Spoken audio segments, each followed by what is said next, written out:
হ্যাঁ, সবাই কেমন আছো? এসে গেছি একটা নতুন বিষয় নিয়ে, একটা সুন্দর বিষয় নিয়ে। আজকের বিষয় হয়েছে যে আমাদের কাছের ব্যক্তি কে। কারণ আমাদের হৃদয়ে অনেক কিছু আছে যা আমরা বাইরে প্রকাশ করি না।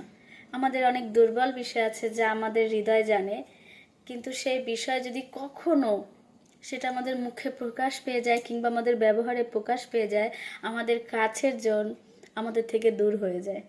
এমনকি আমরা জানি যে কখনো কখনো আমাদের দুর্বল বিষয় নিয়ে আমাদের বাবা মাও আমাদেরকে ছেড়ে দেয় কিংবা মুখ ঘুরিয়ে নেয়।